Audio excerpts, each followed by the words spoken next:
ಈಗ ಬಿಜೆಪಿ ಸರ್ಕಾರದ ಟೈಮಲ್ಲಿ 40% ಆರೋಪ ಬಂದ ಸಂದರ್ಭದಲ್ಲಿ ಅವತ್ತು ಕ್ಲೀನ್ ಚಿಟ್ ಲೋಕಾಯುಕ್ತ ಕೊಡ್ತಾರೆ, ಅವತ್ತು ಚೆನ್ನಾಗಿತ್ತ ಬಿಜೆಪಿ ಅವರಿಗೆ ಅಂತ ಪ್ರಶ್ನೆ ಮಾಡ್ತಾರೆ ಕಾಂಗ್ರೆಸ್. ನಾನು ಕೇಳ್ತಾ ಇರೋದೇನಂದ್ರೆ ಮೂಡಾದಲ್ಲಿ ಹಗರಣ ನಡೆದಿದೆಯೋ ಇಲ್ವೋ, ಯಾರು ಹಗರಣ ಮಾಡಿದ್ದಾರೆ ಅನ್ನೋದು ಎರಡನೇ ಪ್ರಶ್ನೆ. ಹಗರಣ ನಡೆದಿದೆಯೋ ಇಲ್ವೋ, ಹಗರಣ ನಡೆದಿದೆ ಅಂತ ಸರ್ಕಾರವೇ ಒಪ್ಕೊಂಡಿದೆ, ಸ್ವಯಂ ಮುಖ್ಯಮಂತ್ರಿಯೇ ಒಪ್ಕೊಂಡಿದ್ದಾರೆ. ಹಗರಣ ನಡೆದಿದೆ ಅನ್ನೋದನ್ನು ಮುಖ್ಯಮಂತ್ರಿಯೇ ಒಪ್ಕೊಂಡಿದ್ದಾರೆ. ಹಾಗೆ ಹಗರಣ ನಡೆಸಿದವ್ರು ಯಾರು? ಲೋಕಾಯುಕ್ತರು ಪತ್ತೆ ಹಚ್ಚಬೇಕಾಗಿರೋ ಕೆಲಸ ಅದೇನೆ. ಹಗರಣ ನಡೆಸಿದವ್ರು ಯಾರು? ಸಿದ್ದರಾಮಯ್ಯನವ್ರ ಕುಟುಂಬ ನಡೆಸಿಲ್ಲ ಅಂತ ಅವ್ರೇನಾದ್ರು ಹೇಳೋದಾದ್ರೆ ಭಾವಿಸೋಣ. ಹಾಗೆ ನಡೆಸಿದವ್ರು ಯಾರು? Who is the king pin? ಅದನ್ನು ಯಾರು ಪತ್ತೆ ಹಚ್ಚಬೇಕು? ಅಂದರೆ ಹಗರಣವೇ ನಡೆದಿಲ್ಲ ಅನ್ನೋದು ಬಿಂಬಿಸುವ ಪ್ರಯತ್ನ ನಡೀತಿದೆ ಅಂದರೆ ಅಧಿಕಾರ ದುರುಪಯೋಗ ಪಡಿಸ್ಕೊಂಡು. ಹಗರಣ ನಡೆದಿದೆ ಅನ್ನೋದನ್ನು ಆಡಳಿತ ವಿಪಕ್ಷ ಎಲ್ಲವೂ ಒಪ್ಕೊಂಡ್ಬಿಟ್ಟಿದ್ದಾವೆ. ಹಗರಣ ನಡೆದಿದೆ, ನಾನು ಮಾಡಿಲ್ಲ ಅಂತ ಹೇಳ್ಬೋದು. ಹಾಗೆ ನಡೆಸಿದಂಥವ್ರ ಮೇಲೆ ಯಾರ ಮೇಲೆ ಚಾರ್ಜ್ ಶೀಟ್ ಆಗಿದೆ? A1 ಯಾರು, A2 ಯಾರು, A3 ಯಾರು? ಆ್ಯಸ್ ಪರ್ ದ ಲೋಕಾಯುಕ್ತದ ಪ್ರಕಾರ ಸಿದ್ದರಾಮಯ್ಯನವ್ರ ಕುಟುಂಬ ನಿರ್ದೋಷಿ. A1 ಯಾರು, A2 ಯಾರು, A3 ಯಾರು? ಯಾರು ಫಲಾನುಭವಿ ಯಾರು? ಇದರ ಲಾಭ ಪಡ್ಕೊಂಡಂಥ ವ್ಯಕ್ತಿ ಯಾರು? ಅದನ್ನು ಹೇಳಬೇಕಲ್ಲ. ಈಗ ಹೇಳಿ, ಲಾಭ ಪಡ್ಕೊಂಡಿಲ್ಲ ಅಂತಂದರೆ ಹಾಗಾದ್ರೆ ಯಾರಿಗೋಯ್ತು ಲಾಭ?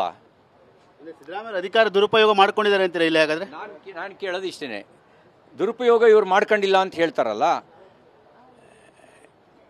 14 ಸೈಟ್ ಯಾಕೆ ವಾಪಸ್ ಕೊಟ್ಟರು? ಮಾರಲ್ ಗ್ರೌಂಡ್ಸ್ ಮೇಲೆ ಕೊಟ್ರಾ? ಹಂಗಿದ್ರೆ ಸಮಾನಾಂತರ ಬಡಾವಣೆಯನ್ನು ಹೊರತುಪಡಿಸಿ ಬೇರೆ ಬಡಾವಣೆಗಳಲ್ಲಿ ನಿವೇಶನ ಕೊಡೋಕ್ಕೆ ನಿಮ್ಮ ನಿಯಮಾವಳಿಗಳಲ್ಲಿ ಅವಕಾಶ ಇದೆಯಾ?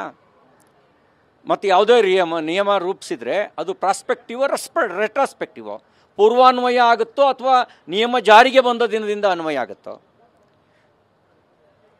ಯಾವಾಗಿಂದ ಅನ್ವಯ ಆಗುತ್ತೆ ಹೇಳಿ ನೀವು. ಈಗ ಈ ಇದ್ದವ್ರು 3 ಜನ ಕದ್ದವ್ರು ಯಾರು ಅಂತ ಲೋಕಾಯುಕ್ತವೇ ಹೇಳಬೇಕು. ಸರ್, ನಿಮ್ಮ ಮುಂದಿನ ನಡೆ ಏನು ಸರ್? ಅಂದರೆ ಈಗ ದೊಡ್ಡ ಮಟ್ಟದಲ್ಲಿ ಹೋರಾಟ ಮಾಡ್ತು, ರಾಜೀನಾಮೆ ಕೇಳಿದ್ರಿ, ಯಾವುದೂ ಕೂಡ ಆಗಲಿ ಈಗಿನ ಪರಿಸ್ಥಿತಿಯಲ್ಲಿ? ಪಾರ್ಟಿ ವೇದಿಕೆಯಲ್ಲಿ ಚರ್ಚೆ ಮಾಡ್ತೀವಿ.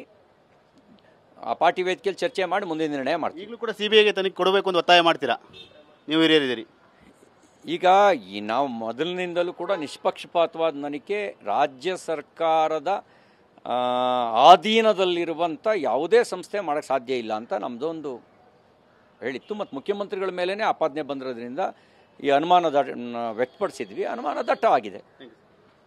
ಇಷ್ಟು ಮಾಜಿ ಸಚಿವರು, ಪರಿಷತ್ ಸದಸ್ಯರಿಂದ CT ರವಿಯವರ ಮಾತು. ಇದ್ದವರಲ್ಲಿ ಕದ್ದವರು ಯಾರು ಅನ್ನೋ ಪ್ರಶ್ನೆ ಕೂಡ ಇದೆ.